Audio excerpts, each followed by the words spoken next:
इससे आगे का क्या प्लान करेगा?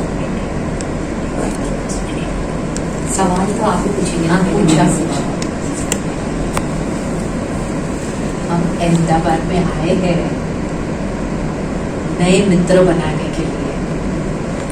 आजकल मित्र बनाना, पहले तो ये नेचुरल बात होती थी, जहाँ पे हम जाते थे हम जाके मित्र बनाते थे। आजकल हम डिजिटल वर्ल्ड में आ गए हैं, सब कुछ हमारा डिजिटल हो गया है।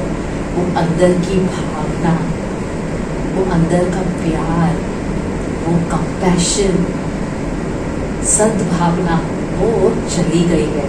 आजकल हम उत्सवों पे गिफ्ट्स भी देते हैं ना, ज्यादा ध्यान किस पर रहता है, पैकेजिंग पर रहता है, लेकिन खुद जाकर उनको हम गिफ्ट दें, उनसे हम अपना प्यार बांटे, उनसे हम मिले, दिल से बात करें, वो वाइब्रेशन आज है ही नहीं। तो हम आए हैं यहाँ पे मित्र बनाने के लिए, हम आए हैं यहाँ पे हर एक से कुछ न कुछ सीखने के लिए। अपने फॉरेन का भी टूर किए? ओके, फॉरेन का भी टूर किया है, तो वहाँ के कल्चर में और यहाँ के कल्चर में आपको क्या लगता है कि क्या ज्ञान देना चाहिए आपको? भारत पे ये बहुत बड़ी जवाबदारी है। जो वेस्ट की दुनिया है वो भारत को देख रही है, सारी दुनिया भारत की तरफ देख रही है, क्योंकि उन्हें पता है कि भारत से ही उन्हें ज्ञान और शक्ति मिलेगी। आजकल ज्ञान की भी ज़रूरत है, लेकिन कई बार हमें ज्ञान है, लेकिन उस ज्ञान पे चलने की हमें शक्ति नहीं है, ताकत नहीं है। और वो भारत पर उनकी नज़र है कि ज्ञान और शक्ति हमको भारत से ही मिलेगी। इसीलिए हमारे ऊपर बहुत जिम्मेवारी है।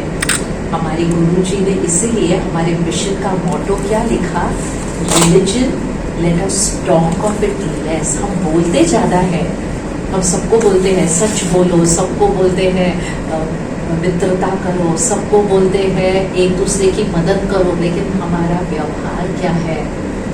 Religion talk of it less, practice more. हम में से एक को एक दिया बनना है, एक कैंडल बनती है। कैंडल क्या करता है, दिया क्या करता है? जहाँ जाता है वो रोशनी फैलाता है। तो भारत के ऊपर ये बहुत जिम्मेदारी है, एक भारतवासी को एक दिया बनना है, उसे रोशनी फैलानी है। अभी के बच्चों में, छोटे बच्चों में गुस्सा का प्रमाण बहुत ज्यादा बढ़ रहा है, तो आपको आप किस तरह से देखो, तो क्या होगा उसका? मैं गुस्सा क्यों बढ़ रहा है? क्योंकि हम उनको बाहरी दुनिया की बहुत सारी नॉलेज दे रहे हैं, लेकिन अंदर भी एक बड़ी दुनिया है। बच्चों को उस दुनिया से परिचित करना है कि जो आप बाहर ढूंढ रहे हैं, आप सुख, शांति, सुकून बाहर ढूंढ रहे हैं, शक्ति बाहर ढूंढ रहे हैं, लेकिन वो सब आपके अंदर है। क्यों बच्चे इम्पेशेंट हो रहे हैं? क्योंकि आजकल का माहौल क्या है, कंपटीशन। उन्हें लगता है कि हमारी जीवन एक रेस है, हमें वे बीज उनके अंदर डालना है। हमारे ऊपर बहुत बड़ी जिम्मेवारी है कि हम बच्चों को किस दिशा में लेके जाते हैं। अगर हम बच्चों के ऊपर बहुत प्रेशर्स डालते हैं, नेचुरली इरिटेबिलिटी आएगी, इम्पेशेंस आएगा, एंगर आएगी। तो सब जिम्मेवारी पेरेंट्स के ऊपर है। पेरेंट्स को अपना रोल पूरी तरह से निभाना है। क्या मैसेज देना चाहोगे गुजरात को? मैसेज देने नहीं आई हूँ, लेकिन मैं एक रिक्वेस्ट कर सकती हूँ कि हम सब अपने संस्कृति से सच्चे रहें। हम सबको पता है कि हमारी संस्कृति क्या है, लेकिन हम उस संस्कृति को भुलाकर हम इमिटेशन के रास्ते पे चल रहे हैं। हमें अपने संस्कृति को जिंदा रखना है, और कहाँ जिंदा रखना है? अपने जीवन में। एक अपने को देखे, औरों को मत देखे, अपनों को, खुद को देखकर हमें खुद को परिवर्तित करना है।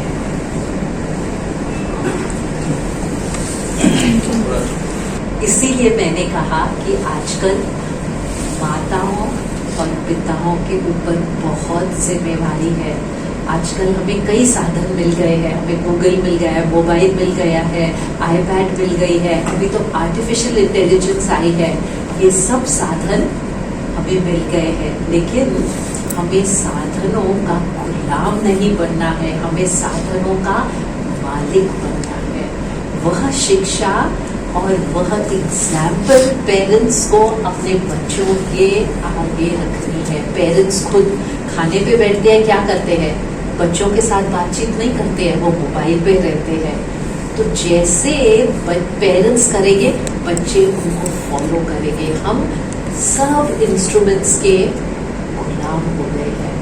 हमें मालिक बनना है, कभी उन्हें यूज करना है और कभी उन्हें छोड़ना है। तो ये सीख हमें मिलती है जब हम अपनी शक्ति बनाते हैं। इसलिए ज्ञान चाहिए और शक्ति चाहिए। सिर्फ ज्ञान अधूरा है, ज्ञान और शक्ति दोनों का संगम होगा ना, तभी हम साधनों के गुलाम नहीं बनेंगे, लेकिन साधनों के मालिक बनेंगे। We will use them to uplift us. Now we are using them to distract us. आजकल के बच्चे वो concentrate नहीं कर सकते हैं, focus नहीं कर सकते हैं। क्यों? क्योंकि वो distracted है। सारा टाइम सब कुछ वो मोबाइल। हम जब भी बच्चे होते थे, हम एक बार कुछ पढ़ते थे, हमारे लिए काफी था। आजकल तो स्कूल में भी पढ़ते हैं, ट्यूशन भी देते हैं, गूगल क्या क्या सुविधाएं उनके पास है, लेकिन फोकस नहीं है, कंसंट्रेशन नहीं है।